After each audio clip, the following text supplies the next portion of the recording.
So my name is Wendy Olsen from the University of Manchester, and really pleased to have had the morning session where I met some of you and found out about what you were doing.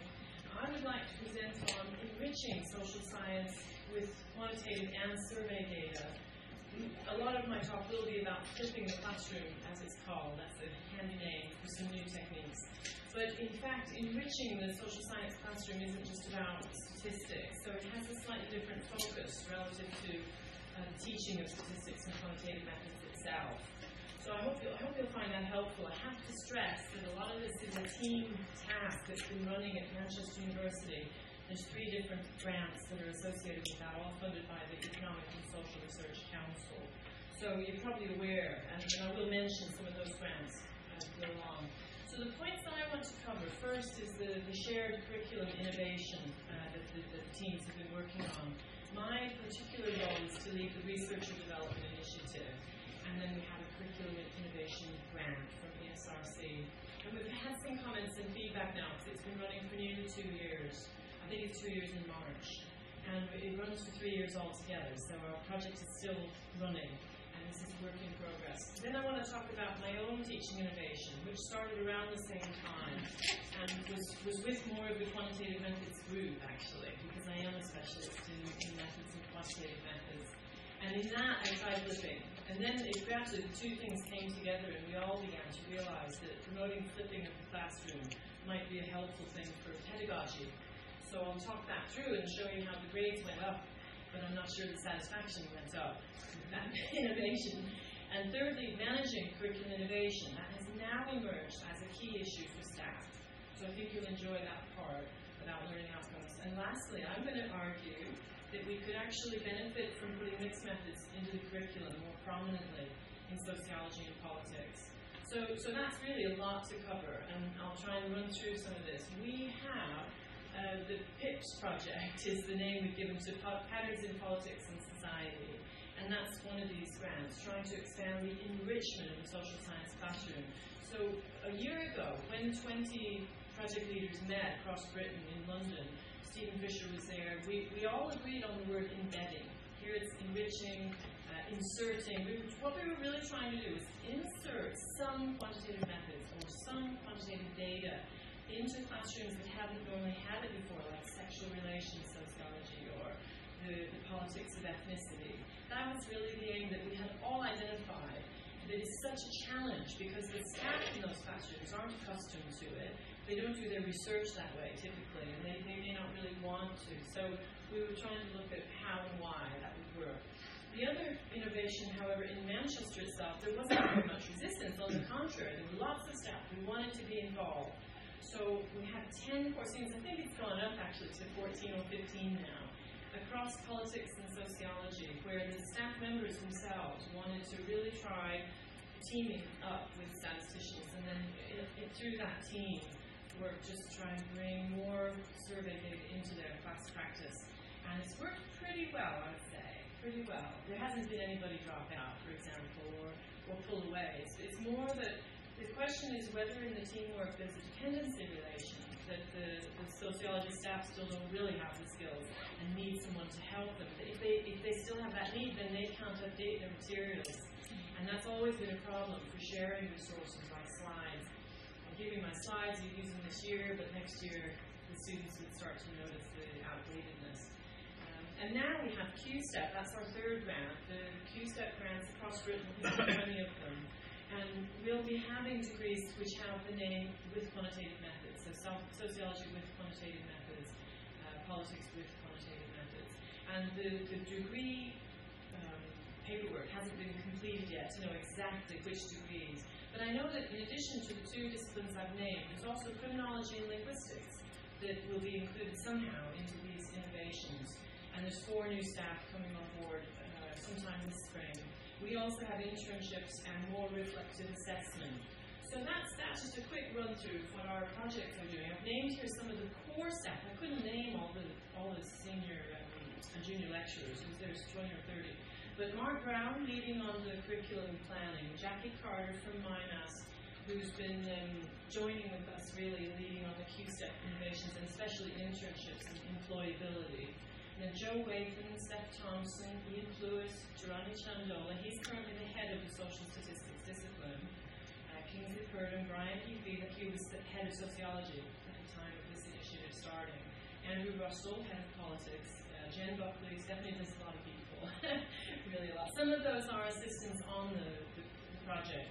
So just to give you the layout at Manchester, some people have already asked me about CCSR. The Cathy Marsh Centre will, by the end of 2014, merge into the Institute for Social Change, making a seamless Institute for Social Research. So it will be the Cathy Marsh Institute for Social Research. And that overlaps with the disciplines that I've named.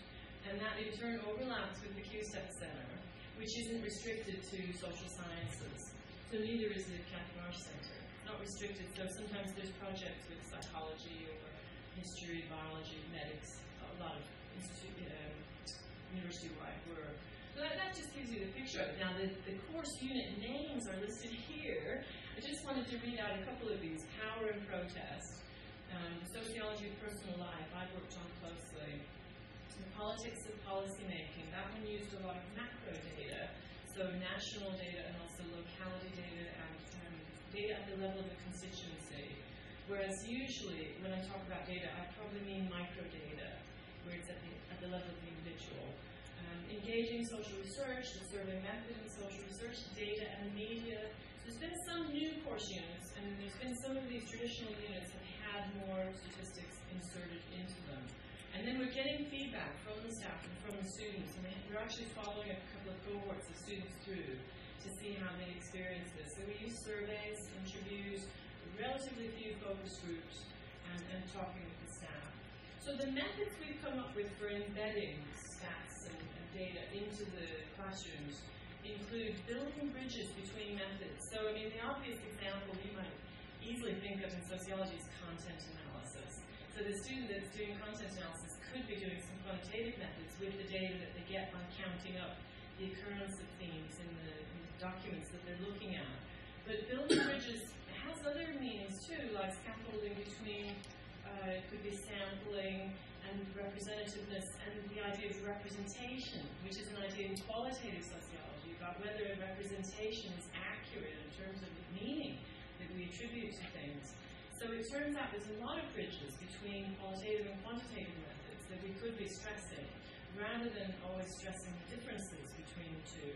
So I noticed this morning the word statistics came up a lot, but we're not using that word very much at all. Keeping in mind, the whole of what I mentioned is aimed at undergraduates, and they are social sciences undergraduates.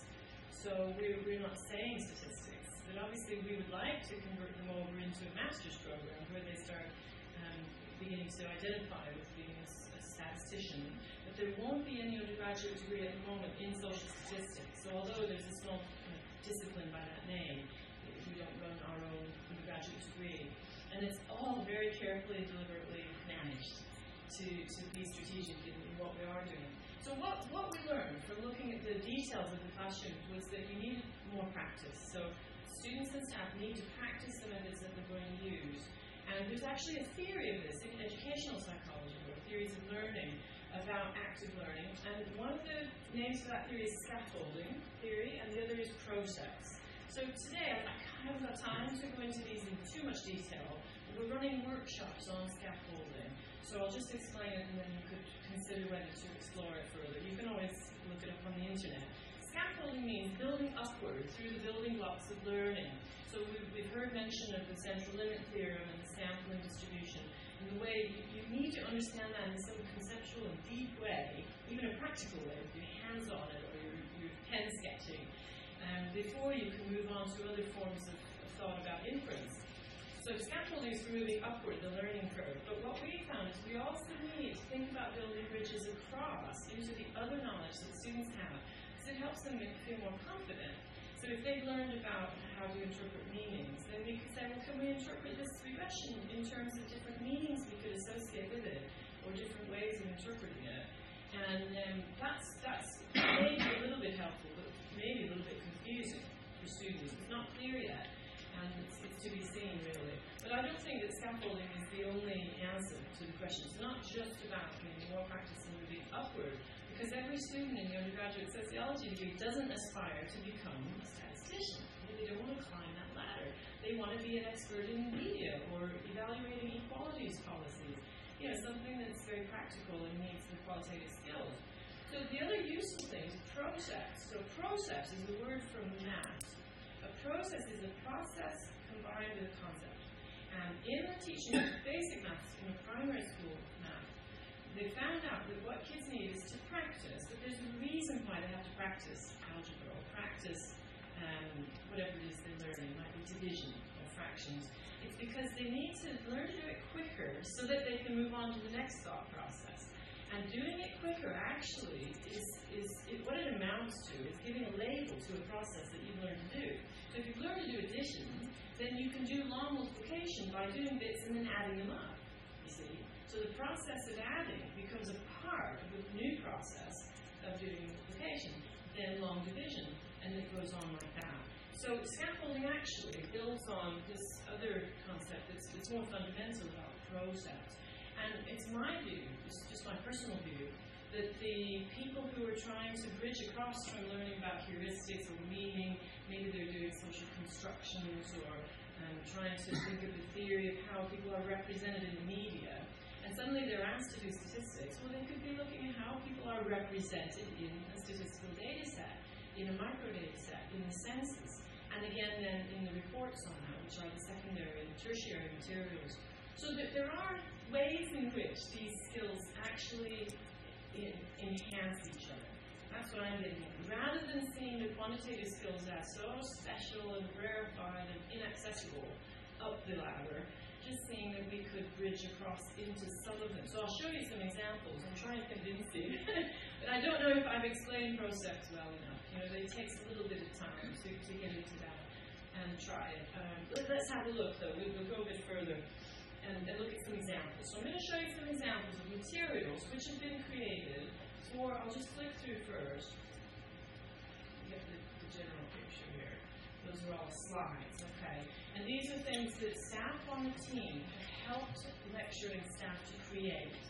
And they each are a representation of a topic for a given point in time, usually with British or European data, relevant to the topic of a substantive unit in sociology or politics. So this one is from the sociology of personal life. And when you run cross tabulations on microdata, you get these big tables. You know how messy they are? And it's frustrating because they're messy. And that's one of the reasons SPSS has a bad name, because it has all the missing values and the refused and the don't knows in the table. So what we have found we have to do is get rid of those, clean it up. So this is the early version, before it's cleaned. So we, tidy it up a lot, do the recoding for the staff, and show the staff how important it is to get everything recoded. And with the simpler table, make a spreadsheet. So this is from Excel. And the Excel then has to be excellently labeled. So just change everything. Don't allow raw SPSS output into your nice, tidy Excel spreadsheet. Then you can have multiple tabs. So I've got the overview. It's how dissatisfied people are with their life according to age groups. But they're all living alone. And on the next tab, we have it broken down by age groups, how dissatisfied or satisfied they are with their life, by how often do they chat with their neighbour. Is that table, which I can't see very well at this distance, but is that actually a raw SPSS output that has been put onto an Excel? Nothing has happened with it. Nothing's been done in Excel. Nothing's been done. So effectively, not in SPSS. So effectively, that tab and the one next door, which is merely an output of, say, something that's been difficult. Some other SPSS output. So really, the SPSS work is very sophisticated. You just outputted it into Excel. Yep. Just cut and pasted it, and then started cleaning, and I made sure the percentages were the ones I wanted. So all that detail, these are actually processed, that year 3 students might learn. We don't want year 1 or 2 students to be too worried about it, so we do it for them. And their job is to read the table. So the tables this has been processed at this stage. It's not just been put into an SPSS. It's not just been put into an Excel. It's kind of in a sense, there's a cut and paste action, but you're cleaning it and recoding before, so that there's a category of other that has all the don't knows in it. And you're cleaning it and relabeling it after it goes into Excel, so that the Excel table is actually readable. I can actually read, could satisfy 3.4% of the people in the 16 to 29 age group. I could make sense of that And you did that to it, you cut and pasted and edited in Excel. That's what you've done. Cut and paste from the SPSS output window into the Excel window, and in the class on Sociology of Personal Life, we're not teaching SPSS. We don't even have to mention SPSS, but we did find the GTAs were panicking about using Excel. And the way we operate, the senior staff don't have to do the small classes, the tutorials. It's the graduate teaching assistants, GTA. So they were worried, and we said, well, we'll support you, but we're not teaching Excel. We're just using it for Firestore. Really, it could have been in Word, because we're really just storing it there. But the students like it. So the feedback we had, and it went very well with I think a year one class of 200 or 250, broken into 10 groups of 20, something like that. And the GTAs were fine. It was 3 GTAs. Each has 6 or 8 classes, and they were happy, and the students were happy. They had a paper handout. This was not a computer-based, cluster-based activity. But I haven't got time, actually, to go into too much detail. Can you see my point now? I'm going to go through this and pick out some pedagogical implications. But if you want the detail, come on our workshops, which do have packets for teachers to take away, with illustrations of the learning outcomes, the essay assignment wording, exam question changes, and all of how you would actually implement that. So that one was trying to show that the students do like a spreadsheet. Don't ask them to do too much with it, but they like the way they can open a file, mess about, and close the file up again. Here's an example of a bar chart for different countries, mostly Europe, Latvia, Lithuania, and here's the OECD average in the red. Greece, Germany, Denmark, and it's about women staff with managerial responsibility. Why am I showing you a bar chart? Because what we've discovered is the hardest thing for these students is to interpret what to us are simple graphs and charts and tables. So year 1, year 2 in the undergraduate program, they need to see the difference between a well-labeled, easy to interpret, clearly produced chart versus a bad one. And we try to produce good ones, so we try and make sure all the references are on each one. In the Harvard referencing format, we can't afford to cut any corners, given that we're asking the students at year 1 to have as a key learning outcome that they present everything with Harvard referencing citation.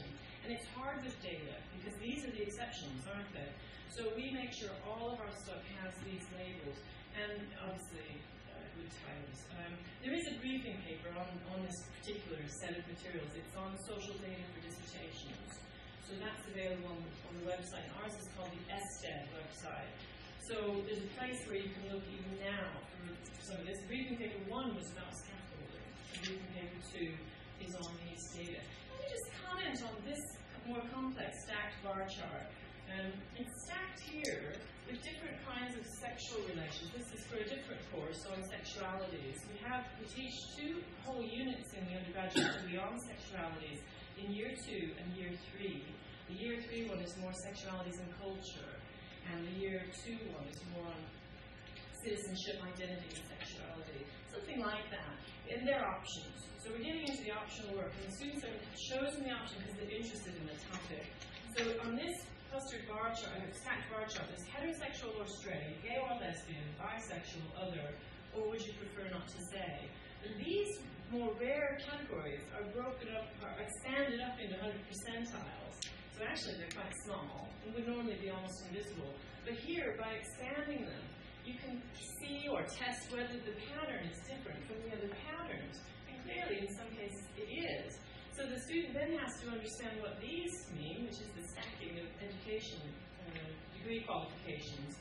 None, foreign, GCSE, here's A-level in the white, and degree is the black. So what you notice immediately, can you see it, is that the gay, lesbian, bisexual, and other have more with degrees than in the heterosexual or straight category.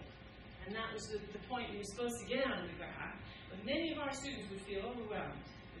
And yet, we teach in the master's program that the best graphs are the ones that are very, very full of information. They're compact and dense and have a lot of different angles or dimensions in them.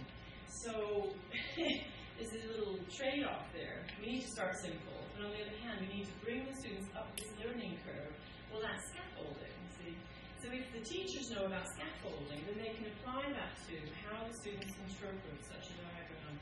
I don't want to get bogged down again, but But just to stress, we can make this open access, this resource of clustered bar charts and complex materials, we can try and provide to other teachers in higher education, but you need careful tracking of the URL and the Harvard reference of the source.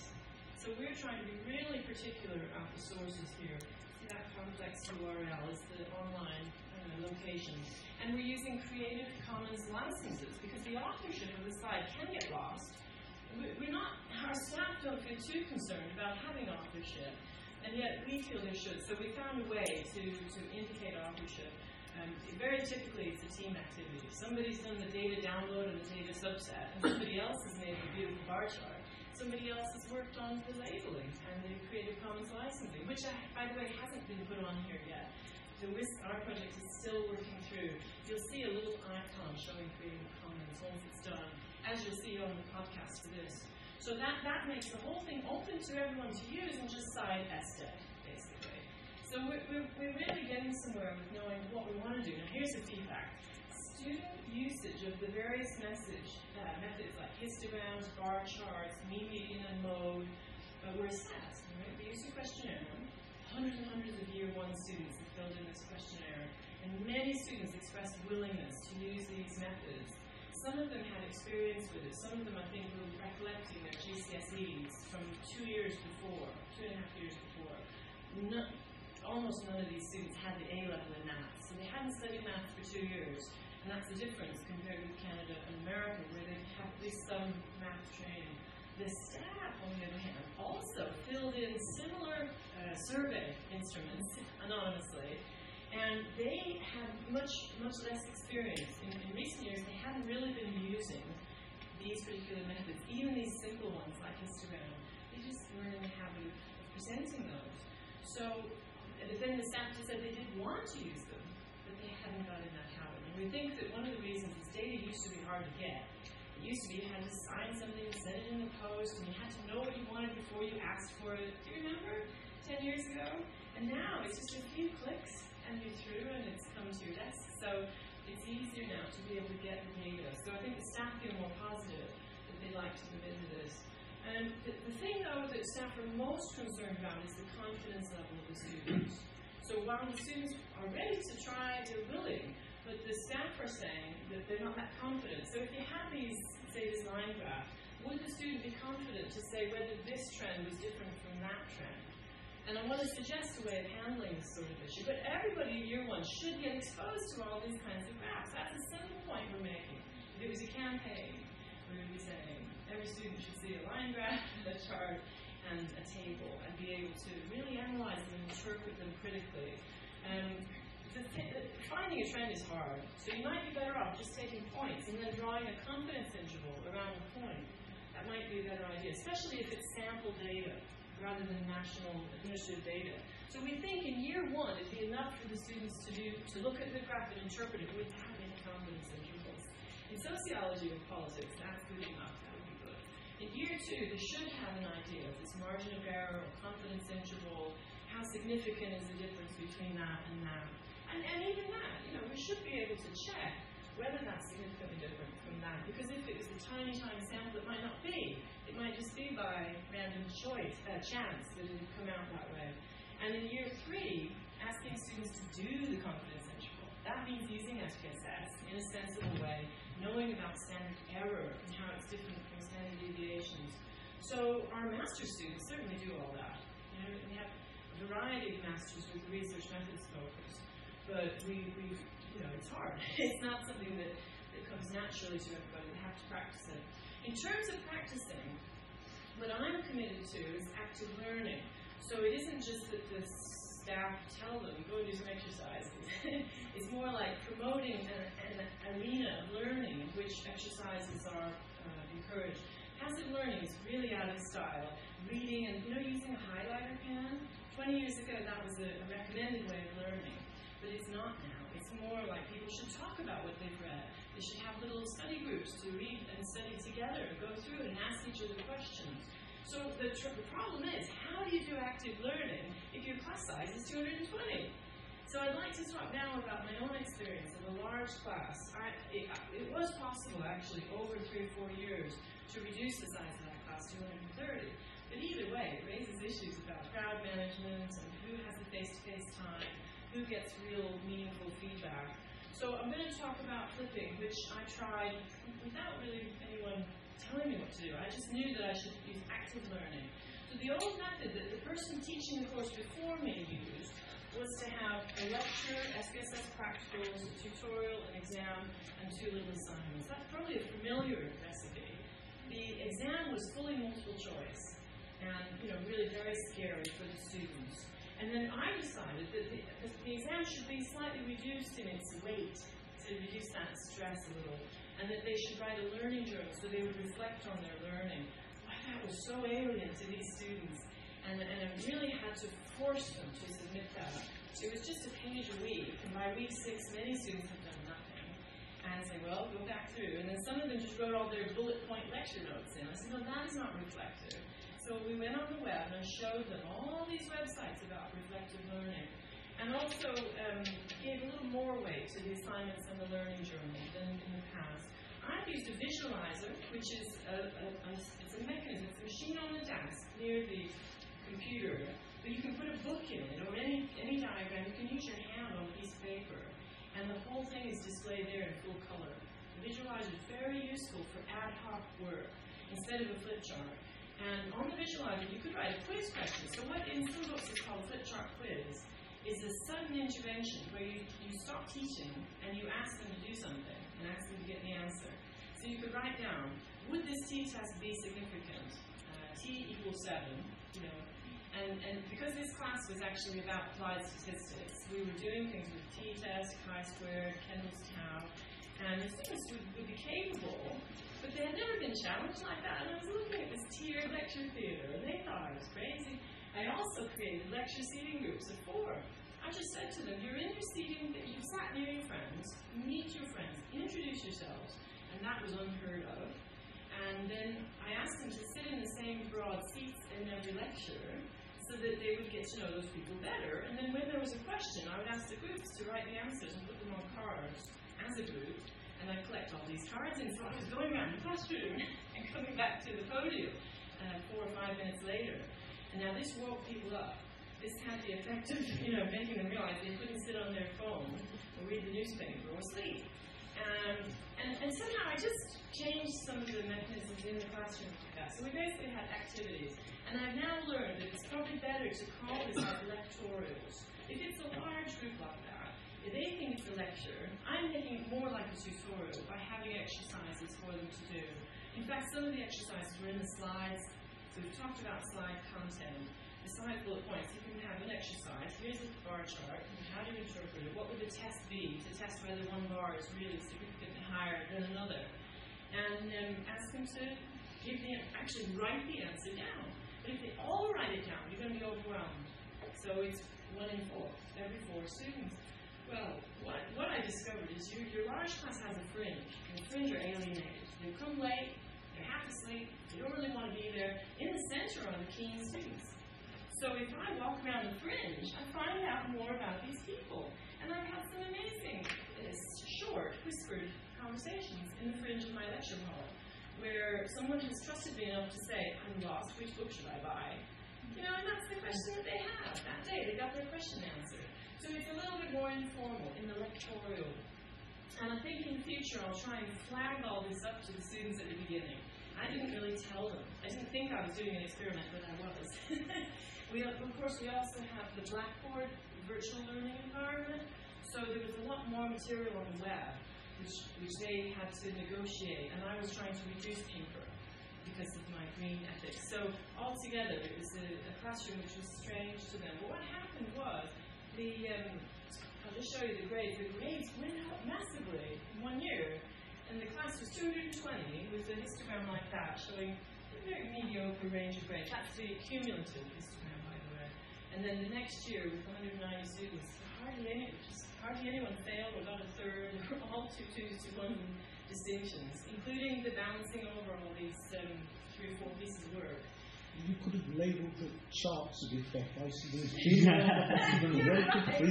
vertical. Yeah, you're absolutely right. That these actually come from our administrative mechanisms, which are not ideal, and I didn't rework them because I just take what I'm given.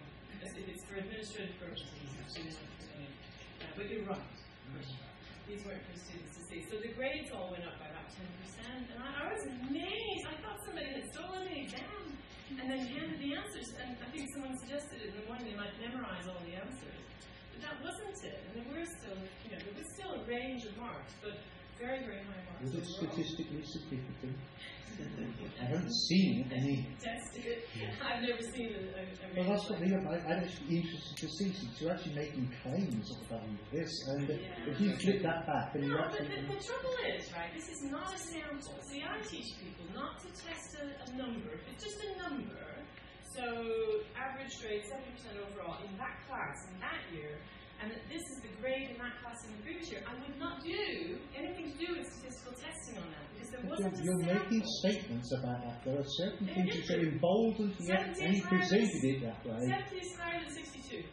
If it's not a sample, then there's no need to try and do an inference from it to the population. I would not want to infer from my first year or second year economics option to any other population.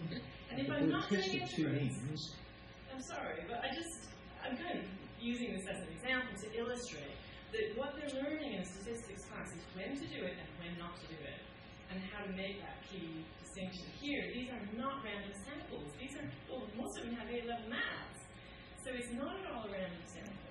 Sorry, is that saying, did the coursework grade go down? Yes. I just wondered if you could explain that a bit. It's weird. A lot of students were not doing the coursework, so there was very low attendance in the class, really low, 40-50% sometimes. And I complained, and I said, this isn't right, and it didn't have any effect. And then when the exam came, 3 or 4 weeks before the exam, everyone was madly cramming and having a great time with the people they'd met in the lecture seating groups. So some people had only come occasionally, met 3 or 4 people, and then used them, and I encouraged it, to revise in groups. And they did very, very well when they put the exam. And they have models from past years of this exam. So you could say that I crammed them. You could say that the next year it wasn't sustained. The next year I shared the course with I think there were 4 of us all together, and it was more chaotic, and it went back to the usual. So I don't know, maybe it should be tested statistically. But let me just tell you about the flipping then. The idea of flipping is to flip your lectures into a sort of tutorial format, and your tutorials into a kind of lecture format when you're actually available.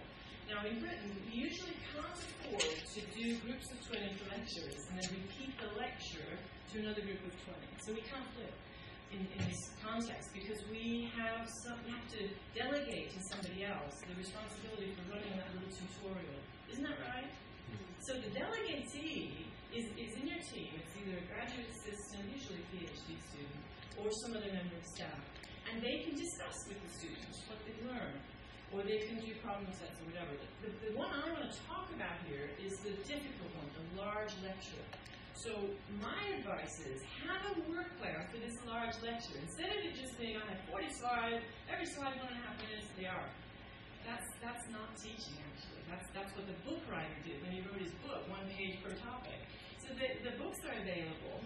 What is going to happen in this lecture theater? Well, plan it. Have a plan. Teachers do it in the high schools. They all are forced to have a lesson plan. And I recommend that we all have lesson plans. Manchester University has just started a big program of CPD, that's continuing professional development, for us as teachers, to be better teachers. So here's an example of the plan. In the first 5 minutes, I'm going to settle them, and then get a slide up that says, today we are doing t-test, or we're going to look at sexual behavior. And then 20 minutes have an activity. They have to be prepared for the activity. For that to be flipped to an active mode, the students have to have done some preparation. So you have to inform them, but we have Blackboard, we have the online thing, to say your pre-reading for that lectorial is this. Read that and come in ready. And a lot of them then will bring it on their phone. They'll have that PDF, or they'll have an iPad or a laptop. So then do an activity around that. Just put that on your slides, what the activity is. So, look at figure 1. Is the slope significantly positive or not in figure 1? And now discuss what is the social implication of that, or social meaning of that. They love it. They can chat with their friends. It's what they've always wanted in a lecture hall. And then have the discussion and the interpretation. The star here I'm ready with my next slide, which is my interpretation is that the slope is significant, the number in the table is in the third row down, the second column, and also the social or sociological interpretation is as follows. So I'm prepared for these two bits here. So then do a bit more work with data, and then a bit of summing up, and then let me ask questions. So actually, my lesson plan has all that, and then at the top it has the chapter in the book. I need to know which chapter number it is, and which book I recommend. I have to mention that day. Any other announcements? And at the bottom, I have a list of tasks for students. So when I'm summing up, I don't just sum up what we've covered, but also what they should be doing in the following week. I think it's probably all just good practice, but it worked, and people enjoyed it. So for sure, the students that came enjoyed it. The students that didn't come felt confident. So let's look again at the pedagogy of flipping. I'm telling them that it's electoral, so I'm going to record some of my lectures on video. We, in fact, are capturing all the lectures on a sort of video system. So the video has the sound of my voice with the clip mic and the slides. It doesn't have my body. And that is always available. So that's why my attendance is low, because they're just saying, I'll do it later. I'll watch all those videos and listen and catch all those slides later. And if they want to procrastinate now, I just let them. But I warn them and say, as a mature adult in a learning environment, please don't procrastinate, because you will not benefit from it. Then I make the learning outcomes explicit and make sure that every activity there has a learning outcome that corresponds to something that's important in the syllabus. Everything relates to everything else. So I'm always reiterating, and also I'm adding this reflective journal writing. So that was my take on it, and I enjoyed it. As a teacher, I had a lot more fun. It was quite hard work. But the results were mixed. So I'll be honest with you. I realized later, about a year and a half after that incident, I realized that the NSS scores were not NSS, but the equivalent internal assessment of student opinion wasn't very high. It had gone down. So the old one had low attendance and low satisfaction, and the new one had low attendance and even lower satisfaction, to be honest, because they didn't know what was happening. Nobody else was doing this.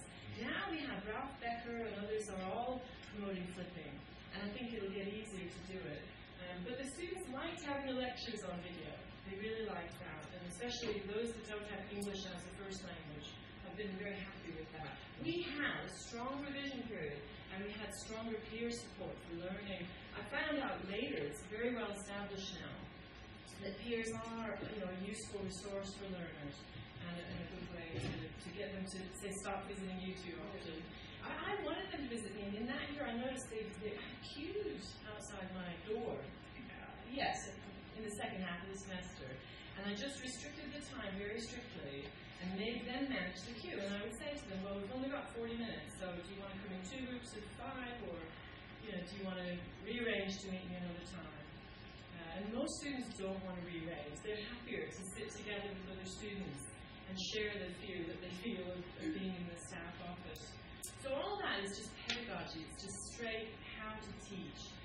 If you want the stuff that's specific to bringing quantitative evidence into class, then that's our website. Social Sciences at Manchester, SDET is the website with those detailed materials.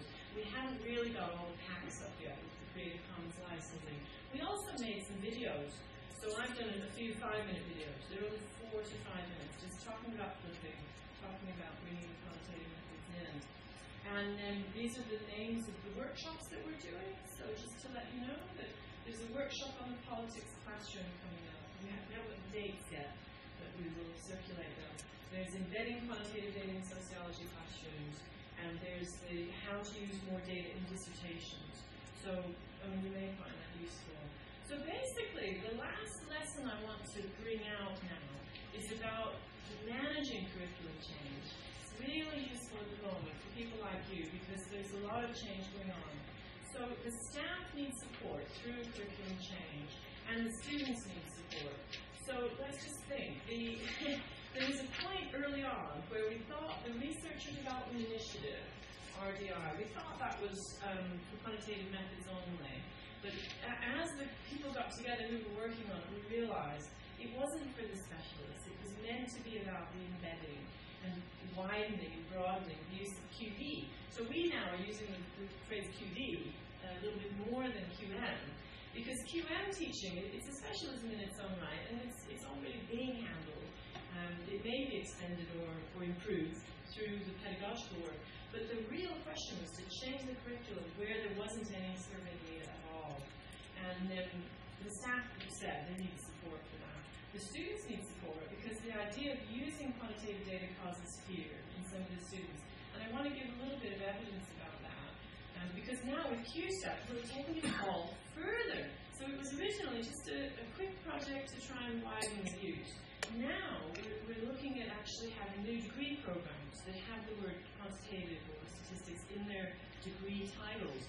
That is, it's an even stronger extension of the idea. And I think it's really quite a different idea. So I think QSTEP is different from embedding, but it remains to be seen. Just thinking of embedding, just leaving out quantitative itself, there's so many things you can do. Advanced critical thinking, active learning, flipping the teaching, teacher specialist aids like these online resources, when to use quizzes, dealing with glossaries that include words like inference, having a discussion about causality for staff and involving staff and students.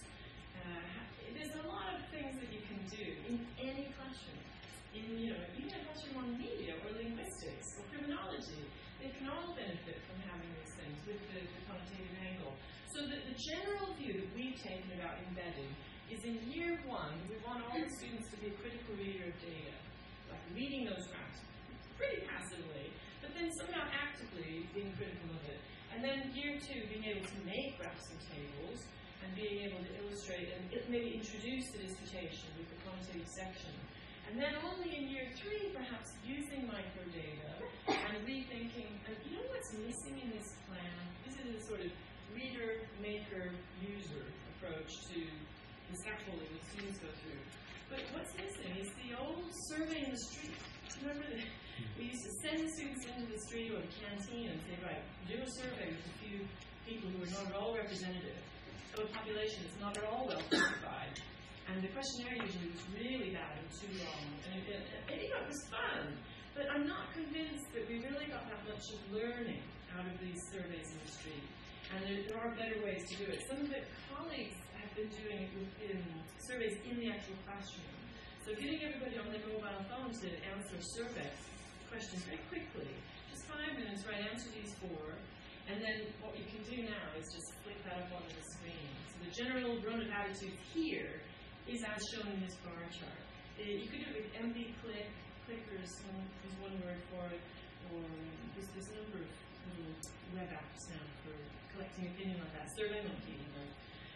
And our staff think that's really valuable because it allows you to compare student opinion right here with student opinion or national adult opinion in the opinion polls.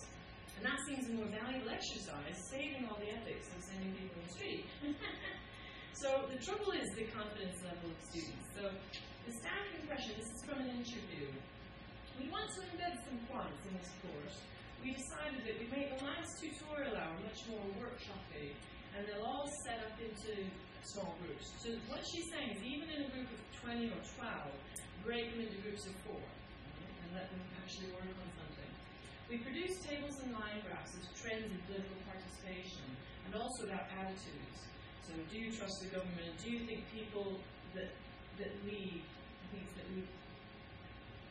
sorry, I'm not sure of that question. People have legitimacy. And on the cover of that handout, we put the references. So she's talking about a handout used in tutorials. And in the workshop, with the worksheet, they basically had to try and work out for themselves what they thought the trends were. And actually, when you look at the latest data, it does complicate this quite simplistic argument about whether young people are apathetic. Because when you actually look at it, most people are apathetic. And she laughs. That's a staff member. So what that shows you is the staff member had no problems interpreting the trends. The staff member is aware that the journalist's approach to apathy is not empirically right. It's wrong. It's just a myth. It's only the young that are apathetic in Britain. In terms of voting turnout and other forms of participation, there's lots of groups that are apathetic. And she's laughing about it. But she says it was a really successful exercise. And that one is similar, actually, to what we ended up with in the other course we started with, when we had an Excel spreadsheet and hence a printed handout. Without printouts, I think that doesn't work very well. So whereas elsewhere we're anxiously trying not to print long documents, here we want to print the document and let them line up and write on it and make a mess of it. Well, here's what happened then. Same class, same staff speaking about it. There was a group of students that were really confident with the tables. They really enjoyed doing it. And then there was a group of students that freaked out. Basically, on seeing the tables, they found it kind of difficult even to engage with the data. I think a lot of that was due to lack of confidence and seeing so many tables. So that was a 10-page handout. Now, the staff in social statistics don't hesitate to have a 10-page handout. We're not worried. We're not unconfident. We don't sweat. But the students sweat. So if you can reduce it from 10 to 3, I think it'd be better. I really do. And I think you have to take that seriously, because sweat and worry and tension and fear, they're not good for learning. They actually cause the brain to sort of seize up. And they asked me, she said, what's that figure? What does that mean? Some people had to spend quite a lot of time, maybe just concentrating on one table, one number, and that's a year 2 politics course at Manchester University. That's, really high. They would have A levels AAB, and there they are struggling with it. So you've got to realize how it's not how low their skills are, but how unfamiliar it is to them. They have to refresh and feel comfortable. Practice, practice, practice. That's that process idea. So it seems to be working. Now I want to suggest about the curriculum that there's a lot of planning, and the planning should be done through learning outcomes. I think we all know that. But it used to be that learning outcomes was something forced on you from outside. Some vague, detailed, bureaucratic specification of the aims of your curriculum. But we should be getting control of those learning outcomes and using them all the time. So what I want to suggest is I'll have a few slides now, 3 slides, with some learning outcomes. And they're not the ones that would appear on page 1 of the syllabus, because they're not that abstract. They're really, really concrete learning outcomes. But what I think QSEC has implied now, with the numbers of people involved in number of degrees, is there may be, in your university, a lower stream and a higher stream, to where we're still talking about undergraduates, right? But there are different types. And my own experiment was with the higher stream that had a lot of math skill. If you have students who don't have a lot of experience with algebra, then you would need to brush up their algebra and remind them of that, or provide training. So that you might call that the lower stream. I don't like to say it. And this is the first time that I've even mentioned it or said that, because we've spent so much time focusing on this stream who are really just doing sociology and politics. But students like flexibility, so can they change from the lower stream to the higher stream? Can they decide in year 2, is it still feasible in terms of your curriculum for them to move into the higher stream? That all depends on prerequisites. So in the QSTEP programs now, people are looking really hard at prerequisites to see whether those are 2 isolated groups of students with isolated curricula, because that takes twice as long to teach, or whether there's any overlap between the 2. And the way you do that is look at where your learning outcomes are being delivered. Which course has which outcome? Could it be an option that others could take? So I made some lists, but they're just very indicative, short lists. For year 1, you might have in sociology these topics, and in the, if you like, sociology of quantitative methods, some of these. So I'll just point out that probability is a word that wouldn't normally appear much in sociology curriculum. The probability has to appear in year 1 if the students are going to end up doing what Bob Anderson has talked about, advanced quantitative methods by year 3. They have to be introduced to confidence intervals and the standard limit theorem as early as possible. That then isn't really appropriate for the other stream of people. So it's getting to be quite a complicated management job. Just on the sociology side, we're sure that we need to help students interpret tables, critically assess the conceptualization, in the headings on the tables, or the thing which is in the line graph. That is a concept which reflects something real on the ground. So we know that we want students to feel confident about that measurement of that concept, what I call operationalization. So that's a learning, that's their aim. And if they get that, that's enough, and that's quite feasible. So I'm not convinced that we're losing these students, right? Because they can achieve that. They can match theories to the measured concepts. They can read advanced empirical papers without actually doing that. They can read them, get something out of it. So that would be, perhaps how year 1 would look. Treatment effects, which appears in the statistical literature, might appear for the quantitatively oriented student, possibly. Maybe not.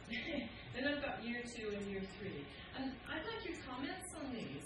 If you have time after the workshop to look through the slides, we'll be putting the slides up on the web. And if these are completely out of line, I hope somebody will tell me. But I think most universities in Britain do have a sociology degree that should have all of this. And then only a few are going to end up with an additional pathway, maybe dual honors pathway, that has all this. So I'll just read out some of you too. Manipulating and interpreting carefully selected microdata. That's our exercises. Studying students' own microdata from the class, and maybe t-tests, maybe margin of error. Just picking out 1 or 2 tests to use to build on previous year. And this is leading toward a dissertation in sociology that has data in it. Hardly any of the dissertations in past years had any table or data at all. And we don't want them to do that survey in the street. It's not of high quality. We only want high quality. So we've come up with the idea in year 3 that they would actually manipulate graphs or cut out a table from a PDF and discuss it. And that would be called a data-light dissertation. Data-light would mean the dissertation has some data in it and a discussion of that data, not necessarily approving of it, but using it, and not have an entirely quantitative dissertation. And then that would be an entry point for a lot of sociologists to come out of their degree saying, yes, I can handle data. So that's what Mark Brown calls data light. And then, of course, a few students would do a data-heavy dissertation with a scattergram, maybe some correlations or a discussion of causality. And that student then, the more advanced one, might talk about the sampling. But most students aren't really going to get into that. And that's why in QSTEP there's perhaps a more advanced stream. And we're convinced now this more advanced stream who would be having hypothesis testing, falsification, data analysis, microdata and subsetting, multiple regression. It's like a different world from where our students currently really are. So we've introduced a new second-year course unit that introduces a lot of research methods related to sampling and testing hypotheses. And that then is not allowed to be taken unless the student hasn't taken the other. So you're either in one or the other stream at year 2. That's how it's looking. And it's not clear whether it's going to have enough numbers to really be viable. I hope so. And it's not clear whether it would suit every university. So as I say, most universities would be looking at that program. Some might be looking at that. Well, that's going to generate discussion. I know people are going to want to discuss that. But I want to stress now what really is rich about sociology and politics. All of us in those areas are concerned with epistemology. Some also with ontology. There's sophistication in the theories. Theory is actually a strength, and the ability to pinpoint key elements of a theory as a standpoint and say, well, there is that theory, because that exists, the prison's operating this way, and I think the probation service might need a different theory. There's a huge skill in being able to juggle theories like that, which is what these students are getting. So by year 3, being able to construct an argument, knowing more about society, about which those arguments are circulating, that's really something to value. So I think it's important not to put down what these sociologists are able to do when they get to the end of their degree. On the other side, if we take this right-hand side as corresponding to that quantitative methods-rich degree, the thing is about falsification and hypothesis testing. It's not necessarily positivist. In other words, you don't have to go back to the 1950s or to Popper or even some simplistic form of structuralism to start using statistical methods. And we all know that. So we all know positivism has very poor philosophical foundations. So we have to use some other way, to underpin what we're doing. And I think that may actually lie in mixed methods and in philosophy of science. But hardly anybody's learning philosophy of science. That would be at master's level. But look at all the mixed methods that you could do with quantitative data. Social network analysis, cluster analysis with typologies, visual ethnography, we could be keeping records, content analysis I mentioned earlier. And there's people working on all this, and they all have numbers. So if we want to bring number into the classroom, maybe the statistical agenda isn't the only way to do it, but also through some mixed methods options. So I hope I haven't sort of, made it a bit boring with all these learning outcomes. Because the essence of it is it's a choice. We choose what to put into a program. And we either do it as a team or as a hierarchy. But if you're in a team, have a voice, say what you think should be included, and that's what you get. You won't get anything else. Because nobody constructs university curriculum except the teams in the university. So my conclusion then, I'm coming to the very end now. I do have a slide just summarising the argument about mixed methods, which we haven't really worked on very much in the project. I think factor analysis fits very well with doing exploratory work. So I think there's a space there for mixed methods. But my colleagues think factor analysis is too advanced and too difficult to teach in the undergraduate curriculum. So I don't know if you agree with that. I always found it really plausible and easy to grasp that if you had 6 attitude questions, you could reduce the data to a single latent factor. And I suppose the point is that students need a lot of support. And they may not do it in a very scientific or sophisticated way. So if it's not going to be done well, should they really be doing it? But with mixed methods, you could perhaps bring that in, sequencing of quantitative and qual, or integrating quantitative and qual. And there's big literature on this. So I think it needs to be considered in the curriculum. Another area is qualitative comparative analysis. That's a case study-based approach, and you could quantify the results of these case studies. Charles Reagan is one of the authors for, and there's a lot of research out there that uses quantitative methods, and I'll tell you, if you don't include that in your undergraduate degree, then you're really missing out. So that's just my little angle on it. So just to summarize, what I'm trying to say is don't innovate too much too quickly. Just one step at a time and test out that that's working. If the student opinion of it has gone down, then I think we have to do something about that. Because we need these people to be happy because they're paying £9,000 a year, usually, for that. Involve your team members. Be explicit about what you're trying to achieve. But you should, of course, always evaluate whether you've achieved what you thought you were achieving. And support active learning. So those were the main lessons on one side. Then there was, on the management side, there's the need for staff training and staff upgrading. And staff themselves will tell you that they're not being recognized. If they make that effort, they have summer schools that they go to or one-day training courses. What do they get for it? Where's the reward? All you have to do is put it in the promotion criteria somehow. But that means having a voice about promotion. Staff also can liaise with the quality assurance experts. So we all know there's an administrator there who's in charge of QAA, and they're the ones that make sure that the grids look right for the outcomes to match on with the inputs, that is course units. But I think we all have to liaise and get a little bit involved in that, because it's important to how things look later on. And all of that now is put online. It used to be those papers were secret. Have you noticed the best universities now are sharing the quality assurance grids, the learning outcome grids, with their applicants and parents. So everyone's going to see it. So it has to be written really well and really clear. And then what about the students in these streams? Keep them meeting up. Keep them floating in and out of each other's options. And that will challenge everybody to raise the level of using quantitative methods. So that's my overview. Thank you very much.